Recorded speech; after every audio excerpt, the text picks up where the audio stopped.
In today's economy, cash flow is tight and families are held captive to high interest rate credit card debt. What people don't realize is how they structure their current mortgage can significantly reduce these problems. At Churchill Mortgage, you'll get a free analysis and learn how to eliminate credit card interest rates, lower bills, and start taking control of your budget. Get started at churchillmortgage.com. This is a paid advertisement. NMLS ID 1591. NMLSconsumeraccess.org. Equal housing lender. 1749 Mallory Lane, Suite 100, Brentwood, Tennessee 37027. Hi all, this is Chef Mark with Johnny's Italian Steakhouse inviting you to come in and try one of our fan favorites, the steak de Burgo. It's pan-seared so we can render all that flavor to create a beautiful, velvety smooth garlic sauce with fresh herbs and cream. The de Burgo is served with our Johnny's Fresh Baked focaccia bread, homemade, our house salad, and if you don't have any plans already, stop on in or call and make a reservation because we would love to give you a standing ovation with every performance. Johnny's Italian Steakhouse, Village Point Shopping Center, Omaha.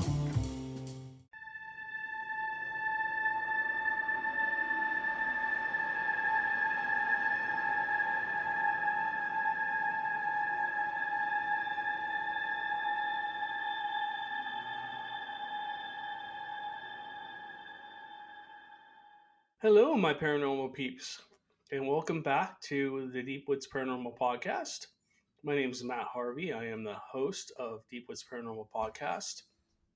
I am also the founder and lead investigator with Deep Woods Paranormal, along with my wife Amanda. We research anything and everything paranormal, be it ghosts, UFOs, demons, haunted locations, any kind of paranormal activity, Bigfoot, Sasquatch. You name it, we investigate it. If it's paranormal in nature, we usually will respond and go check it out if it's worth our time. In today's economy, cash flow is tight, and families are held captive to high interest rate credit card debt. Churchill Mortgage can restructure your current mortgage and significantly reduce these problems. Get a free analysis and learn how to eliminate credit card interest rates, lower bills, and start taking control of your budget. Get started at churchillmortgage.com. This is a paid advertisement. NMLS ID 1591. NMLSconsumeraccess.org. Equal housing lender. 1749 Mallory Lane, Suite 100, Brentwood, Tennessee 37027. Attention Baker shoppers. Did you know there's a world of innovative services and patient care right in store? It's where an award-winning pharmacy and nationally recognized care come together. Connect with one of our licensed pharmacists today at your local Baker's and experience the care you and your family deserve. Baker's, a world of care is in store. Services and availability vary by location. Age and other restrictions may apply. For coverage, consult your health insurance company. Visit the pharmacy or our site for details.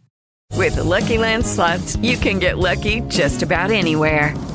This is your captain speaking. We've got clear runway and the weather's fine, but we're just going to circle up here a while and get lucky. No, nothing like that. It's just these cash prizes add up quick. So I suggest you sit back, keep your tray table upright, and start getting lucky. Play for free at LuckyLandSlots.com. Are you feeling lucky? No purchase necessary. Void where prohibited by law. 18 plus terms and conditions apply. See website for details. Anyways, so a little bit of information about us and what we do. So you guys know that we investigate the paranormal. A lot of the times what we do is we travel to little towns around us and we meet with business owners or homeowners or whoever, and or witnesses, Bigfoot witnesses or UFO witnesses or whatever. And then we set up an investigation, and then from there we basically investigate and see what we get. And then we come onto our podcast and we share those experiences with you guys. We talk about, things that we've experienced in the past, places we live with activity, and stuff like that. The reason I'm going into this is because we have so many new listeners and viewers that I just want to cover everything, so everybody kind of knows who we are, what we do, stuff like that. So Amanda and I have been investigating the paranormal for over 20 years, well over 20 years, she and I. I've been investigating the paranormal for over 30 years. I've been doing this for a long time. So started with ghosts, then went to Bigfoot once I had my first Bigfoot encounter. And then after that, I was just totally hooked.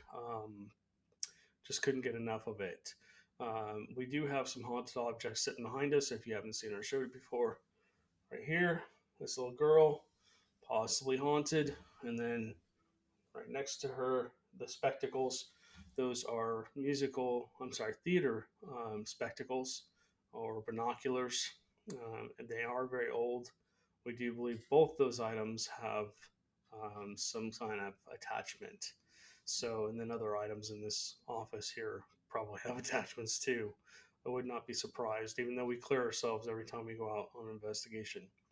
Anyways, speaking of investigations, Amanda and I just had the pleasure of getting to go down and investigate the old San Jacinto jail. This is a historical location. That's pretty much what we've been doing recently, is just doing historical investigations at a couple different jails. But this jail, has been here since the late 1800s, 1880, 1888, or wherever it was built. Um, there's been over 300 people that they know of hung at this location. This jail has an actual trap door, or used to have a trap door, and they would actually hang these prisoners inside the cells. Inside the jail, with a window so the public could watch. And they also used to hang people from different trees outside as well on the property. Now, this old town, this old area, is an actual town. What it is it used to be a whole town, but unfortunately, because of flooding and fires, they've moved a lot of the buildings to other locations. Like the courthouse was built now up the street, and then the Hall of Records was also, which got destroyed in a flood, also was moved. But the old jail is still there. This is a cool location because it has multiple haunted buildings on it. There is an old schoolhouse, which was really interesting. The one side seems to be more active than the other side. There are like a whole crap ton of things that people have donated on this one side, and throughout the jail too, and other locations, other buildings at this location. But essentially, so there's a lot of activity on that one side. I don't want to get into too much because I don't want to ruin our show. That show will be possibly airing here in the next month or so.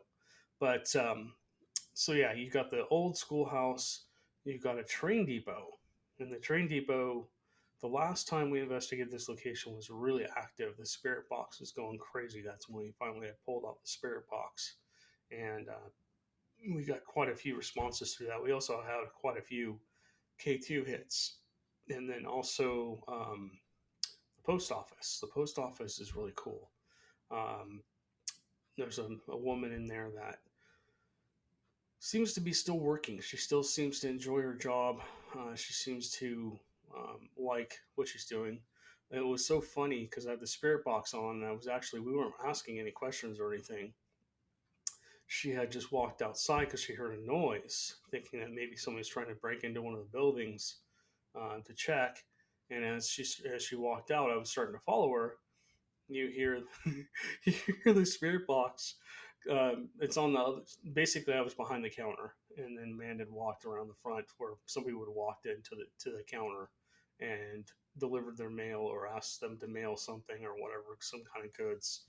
And as soon as Amanda walked by that window, you hear a female voice say, "Can I help you?" It was funny. And then I think it said, as she kind of started walking back in and coming back around the corner, I think it said something like, "This side of the counter, please, ma'am." It was clear. This voice that came through was pretty damn clear. I mean, it wasn't just the static and crap that you normally get through the spirit box. I mean, it was like somebody was actually talking. The spirit box shut down all of its, annoying noise, white noise that it makes, and you could actually understand the voices. In the schoolhouse, when we were over there, I don't want to give away the show, but the spirit box, Amanda again had walked out. It was just too hot in there. I mean, it was probably over 80 degrees inside these buildings, unfortunately, because the windows were closed and everything. But Um, Essentially, she had walked out, and I walked out kind of behind her. I came back in, and the spirit box says very clearly, "You should go investigate the jail." I was like, "Really? Yeah, we just came from there." So whatever was up there, it communicated with us a little bit. We got a lot of K2 hits in response to our questions. We actually will be doing. Bleh, can't talk today.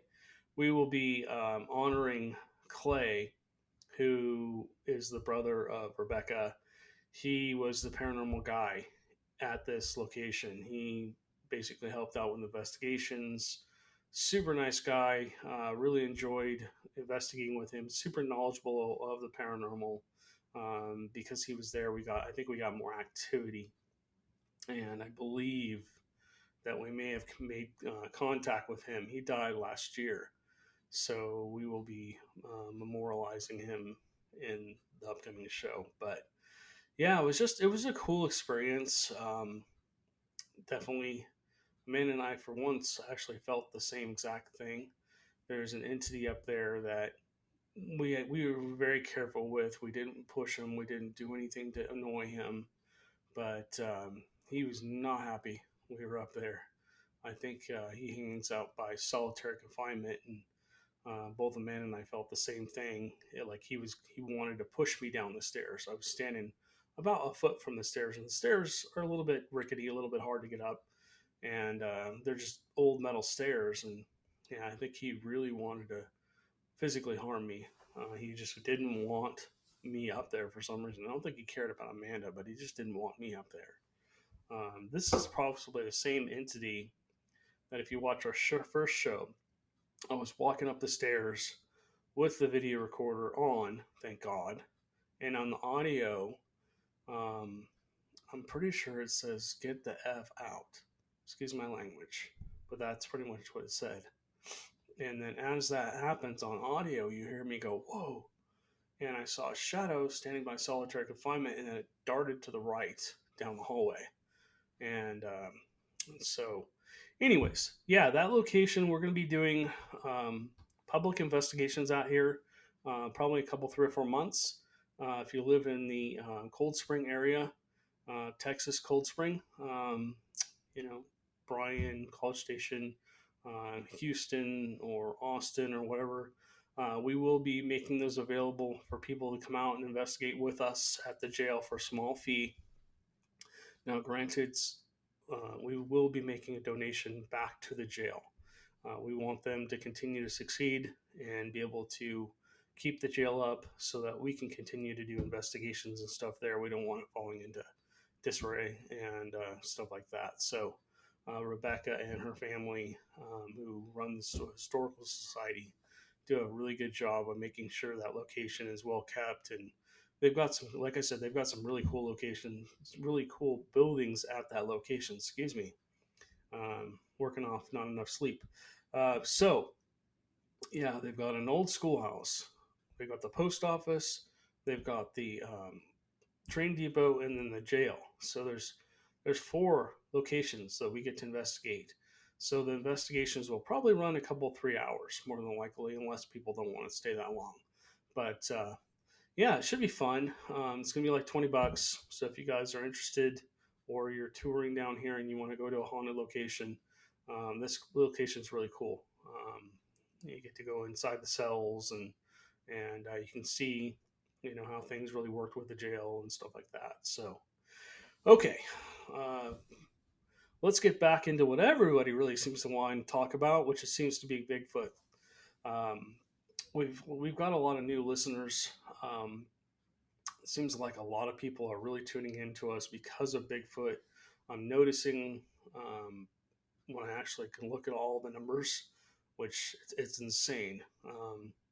How many new listeners we're getting, viewers we're getting, and everybody's super duper duper excited about Bigfoot. So we're not always going to talk about Bigfoot. We're going to move around. In fact, a lot of the times, you guys, if you go through my old podcast, you'll hear me talk about my personal experiences with them, or my experiences with them. But we're going to kind of move on to like maybe going state to state and looking at different experiences at each, maybe my personal experiences at each of those states. We'll probably go back over those just because we still have so many new listeners. So if you've heard these stories before, I apologize, but we're not going to do that today. We'll go into that in the future. And then we'll start talking about state for state Bigfoot reports, what's happening at those locations, maybe some of the locations that there are Bigfoot reports. There are clusters where what are people experiencing? What kind of stuff's happening, and we could take a deeper dive into that. So, people through our website, Facebook, Twitter, other social media, through our podcast, we'll leave comments on our YouTube channel, Deep Woods Paranormal.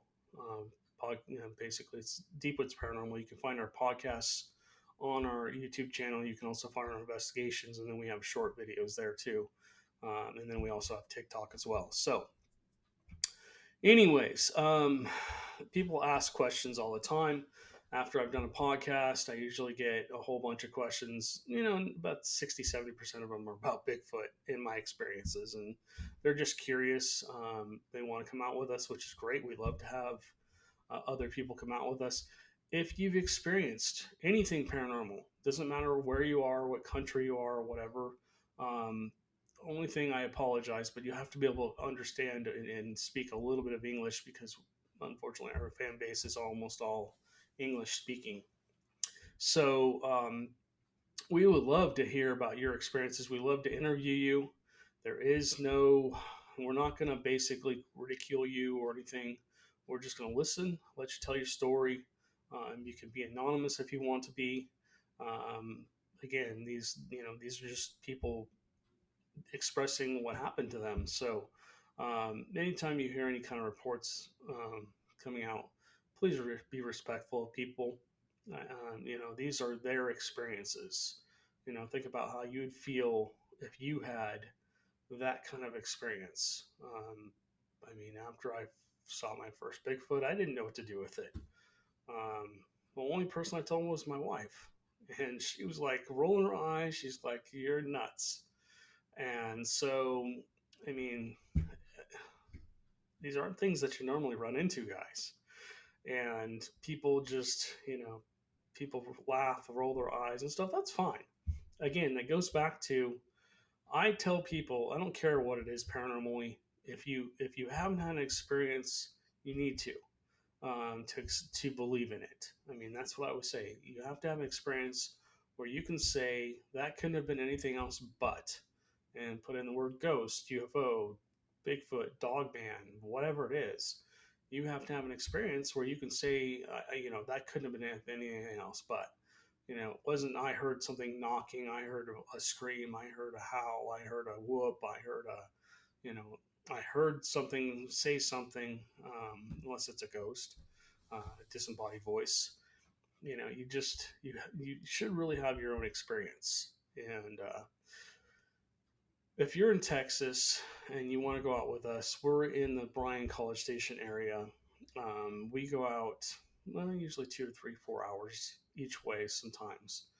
We visit the San Houston National Forest. We go into the Daniel Boone National Forest, and other areas. We spend a lot of time in East Texas, down in the Houston area, and then, believe it or not, all around us too. North towards Dallas. Anywhere along the Texas-Louisiana border, Texas-Oklahoma border, Arkansas. That whole area is just a big hot spot for Bigfoots. Louisiana too. So anyways, so I'm going to answer some questions from our fans. I don't want to make this podcast too long because people don't seem to be enjoying the longer podcasts. So somebody asked, am I scared of Bigfoots? The only way I can really answer this question is kind of yes and no. My curiosity usually gets the better of me when I start to go out and research these things. I have had several close encounters with them. I've never been harmed. I've never been threatened. My intent is always just to experience them and try and learn more about them, and ultimately to protect them from us, essentially. I mean, imagine if people knew Bigfoots were real. Holy moly, there's another species of possibly humanoid creatures that live out in the forest. People would just disappear from the forest. They wouldn't want to go out there anymore. They'd probably be scared. And then you have another group that grabs their guns and said, I'm going to go get this guy. I'm going to go get myself one. I'm going to put it up on my wall. And, that's exactly what we don't want. We want to protect them. We want to protect their environment, protect them from being wiped off the planet, essentially. I mean, I can't imagine, you know, I don't, I know there's family groups. I don't know how many there are. I don't know, per family group, how many are in each family group. I think I've heard, somebody told me they saw a whole bunch of them, like 80 some odd of them. They're just a big group of them. And I've seen my personal self, I've seen maybe 12 sitting around in a circle, believe it or not. That was out in Black Star Canyon. And I had night vision binoculars, and I would say I was a tenth of a mile away from them. I wasn't very far. I had the high ground, and I was looking down at them. They were all just squatted down in a circle, and then two of them got up and walked up the creek.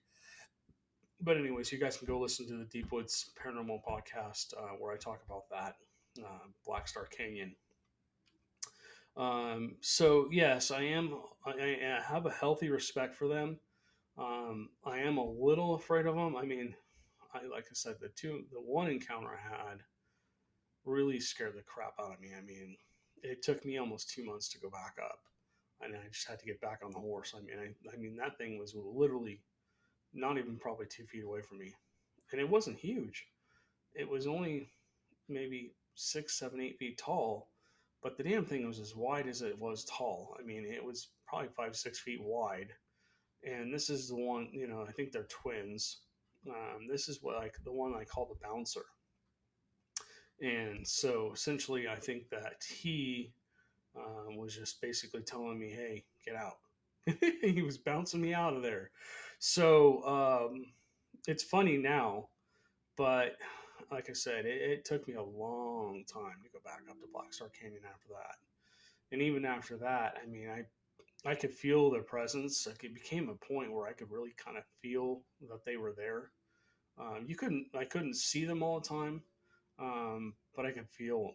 And before that incident, I think we had a pretty good relationship. They had seen me for years and years and years, and I'd never done anything to harm them in any way. And then, the whole trap cam thing happened, and I caught a couple of them on Bigfoots on video, and 2 days in a row. And after that, it was like, oh, I trespassed the place I shouldn't have gone. I mean, it's like there must have been like an invisible line, and I crossed that visible line. And after that, they were a little more aggressive towards me, and I got growled at a few times, and I could tell they were standing behind things, and I could feel their presence, and it was a little scary. It was unnerving. But again, I mean, they're just protecting themselves. I mean, I can't blame them. If I came walking into your living room and sat down and started recording, you'd probably be like, hey, dude, get out of my living room. Or, if you were sitting there eating supper or dinner, and I came in and I'm like looking around at you and maybe poking and prodding you or trying to record you, you probably get pretty upset too. So, I mean, you got to look at it from both points of view. You have to look at it from their point of view. They're just trying to exist, and we're the ones invading their territory. When we go out in these locations, we may not be even looking for Bigfoot, and we may come across one. And people say, oh, I got chased out. They're being aggressive. No, they're just protecting their territory.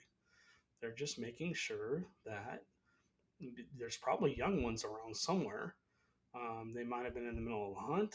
They didn't want to be bothered while they're hunting. They're trying to eat. Would you? I know people get hangry, as they say. But if you were hungry and you were trying to get a deer and a hunter or somebody else comes walking in and scares a deer away, you'd probably be pretty pissed off too, especially if it was that 8-pointer or 10-pointer or whatever.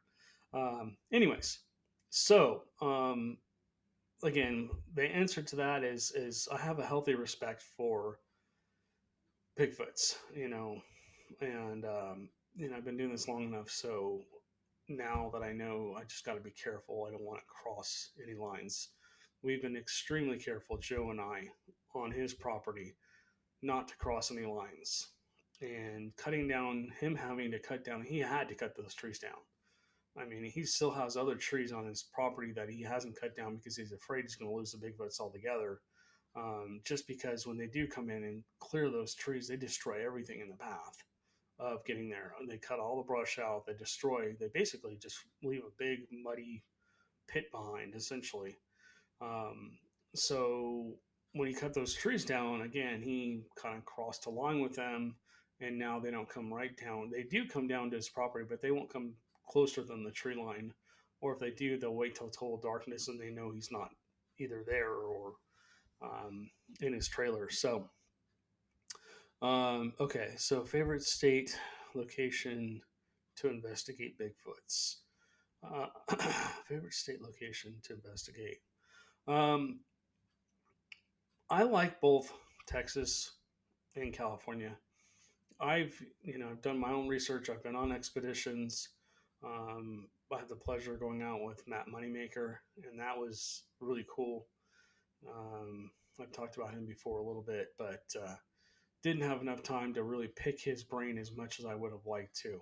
And, he was busy trying to run an event, and, I wish I could have just taken him aside and said, hey, I've got all these questions, do you have any answers? But I really liked California. I really liked being able to drive about 30 minutes up into my local mountains and being able to possibly, not all the time, I mean, sometimes the Bigfoots weren't in that area, I guess. There was no activity, either ghosts or Bigfoot. Sometimes it was kind of disappointing, but it was still nice to get out there and walk around for a couple hours, kind of clear my head, come back. And then that was probably one of my favorite spots. Black Star Canyon in Orange County, California, so far is probably my favorite spot besides Joe's. Joe's property it's special. I mean, he's literally got a family of Bigfoots living in and around his area, and they're not afraid of him. They come down and they check out to see what he's doing. They're curious, and as he's kind of expanded his research and become part of our team, and now he's helping us out in finding more witnesses and stuff like that in his area to go research, because his area is there's just hundreds of miles of forest everywhere up there, and a lot of it is Bigfoot territory. I mean, they migrate through, or they live in those areas, or whatever. Maybe there's multiple family groups. Who knows? That is why we do the research, is to find out. Okay, so I think my two favorite investigations so far have been Black Star Canyon and then also Joe's Camp. I think those are the two places, because I've had so many experiences there. If you watch our videos, you can see, on YouTube, you can see, all the crazy stuff that's happened, all the eye shine, that one peeking around a tree at us, and then the eyes opening as I do a tree knock, and it's literally, that Bigfoot must have been 3 or 4 feet away. I mean, I didn't see it. I mean, I walked into the bamboo forest the other day, and this loud knock right next to me, and it sounded like it was just feet from me. I couldn't see it, and I caught it on your camera. Unfortunately, that little camera mic is not that great. So we'll talk about things that happen on investigations later at a different time. Anything can basically happen, and we have a lot of things that happen. Malfunctioning of camera, batteries draining, stuff like that. Oh, did I mention that most places that have Bigfoots also have ghosts? or possibly haunted. Yeah, we'll talk about that another time. Okay, so let's answer the rest of these questions here. Oh, yeah. So I was a long haul trucker for about 3 years, and I essentially traveled through almost every state except for probably Alaska and Hawaii. And of course, we're stayed in the U.S. I went from California across country to the East Coast most of the time, or into the middle of the country. I had several encounters that were probably Bigfoot related. We were driving. I had another driver with me, and we were driving through a snowstorm. And out of nowhere, the inside these trucks they have what's basically the equivalent of a tablet, a small tablet. And essentially, what that has is all your information, where you're going, where you've been. Keeps it's like a digital time clock essentially, and gives you information on what's in the load and all this other stuff. Anyways, so all of a sudden, out of nowhere, and this has never happened. This I was with another trucker in his truck. Um, that just starts to malfunction out of nowhere, just stops working. So, and we're in the middle of a snowstorm. So it's probably snowing probably an inch or two an hour right now. And I'm pulling over. We had to pull over. I was about to start my shift, and we couldn't get the computer to work. And so we had to call dispatch, and we had to go through and blah, blah, blah. This is what's going on. And then we lost cell phone service. We couldn't call them either. So we were completely on our own. And I don't know if it was because of the weather or what, but before you started driving, you had to basically do a walk around your truck. And so as I'm walking down the left side of the truck, if you're looking straight at it, I'm sorry, the right side of the truck, if you're looking straight at it, I was walking down the trailer, just checking everything, making sure all the lines were still connected, making sure nothing had frozen, because I think it was like 22 degrees out or something. And got to the end of the trailer, and we were parked right next to the forest. I mean, literally about 20 feet from the forest. And I look over, and there's this thing standing there, big black solid thing with red eyes, sitting there staring at me. And that creeped me the hell out. Oh my God, that scared me. Now, I was a big believer at this point in time, but I was like, okay, something was, it's just an overwhelming feeling of, you shouldn't be here. Now, a lot of people say that Bigfoots can mess with electronics. I don't know if that's true or not. I don't know if they have some way of maybe manipulating electricity. Who knows? Some people say they're telepathic. I've never experienced any of that. So I don't know. I mean, I'm at this point in time, I've done this long enough so I can say, I can't not believe somebody fully. I'll check out their story and see if I can experience the same thing, and then hopefully I do. Sometimes it happens, sometimes it doesn't.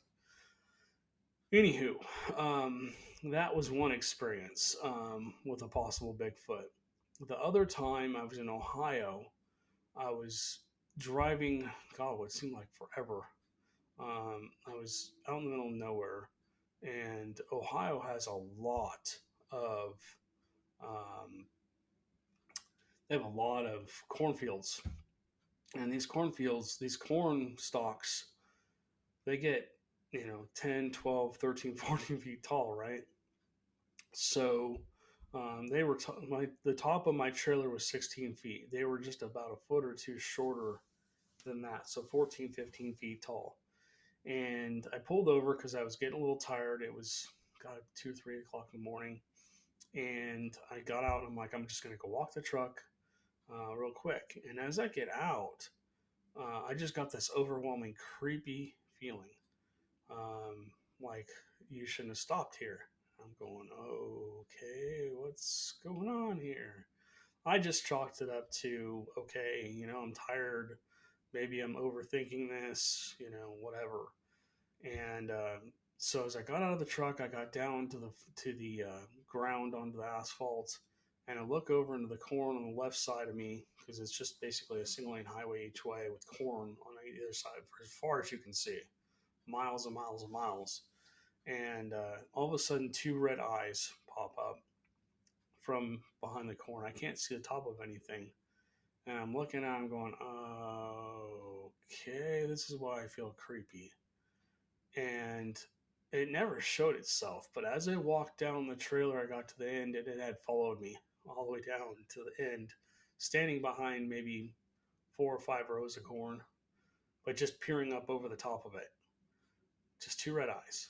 And I'm like, okay. So I quickly walked down the other side of the trailer, on the other side, hopped back in the passenger side of the truck, got in, and took off. I did not park there for one night. What was that? I can't tell you it was a Bigfoot or it wasn't Bigfoot, but we'll see what happens. I mean, there's a lot of reports of Bigfoots in Ohio, and some of them are seen in cornfields and stuff. So this is getting a little bit long, guys. Let me just wrap it up by saying, because of the summer heat out here, Texas normally is in the 80s and 90s. We'd be out investigating Bigfoot right now during the weekends. But unfortunately, with this heat, it's really hard to camp because it's still 80 some odd degrees at night. And when you're off grid and basically you're in the middle of nowhere, no power, you have to pack in whatever you want to use for the night. So unfortunately, we've got little fans and stuff, but those just don't take the edge off the heat. Whatever I can fit in a backpack plus the gear. I don't want to be carrying around 200 pounds worth of gear on my back. That's just not going to work. Plus Amanda, I don't want her carrying a ton of weight on her back while she's walking through that either. But our plan is to camp here probably end of summer. Normally we'd be camping right now all the way up probably till July, or so I think what's going to end up happening, because of the heat, we're probably not going to be camping out and doing expeditions for a while until the heat kind of comes back down. It's well over 90 degrees during the day with quite a bit of humidity right now. So that's our future plans. We will be doing more Bigfoot research. Joe and I already have an expedition planned. I think I talked about that last time. So stay tuned, guys. We will have more Bigfoot stuff for you and other things. If there's something that you want to hear us talk about, you can email us. You can go on our website, deepwoodsparanormal.com. You can go in there, and there's a form where you can ask a question, or you can go onto our Facebook page, deepwoodsparanormal.com. Leave a message under there. If you are on the podcast, the audio podcast still posts to Facebook, and then I'll post the audio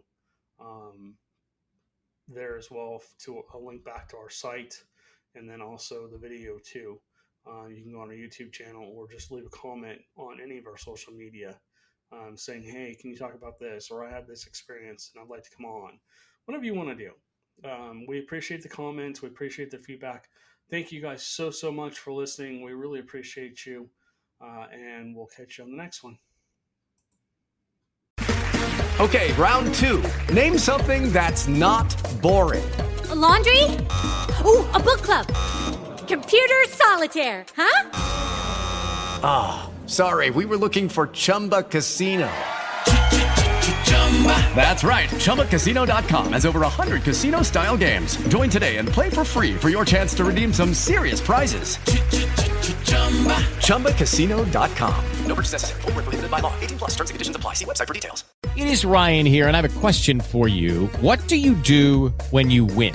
Like, are you a fist pumper, a woohooer, a hand clapper, a high fiver? I kind of like the high five, but if you want to hone in on those winning moves, check out Chumba Casino. At ChumbaCasino.com, choose from hundreds of social casino-style games for your chance to redeem serious cash prizes. There are new game releases weekly, plus free daily bonuses, so don't wait. Start having the most fun ever at ChumbaCasino.com. No purchase necessary. VGW Group. Void where prohibited by law. See terms and conditions. 18+.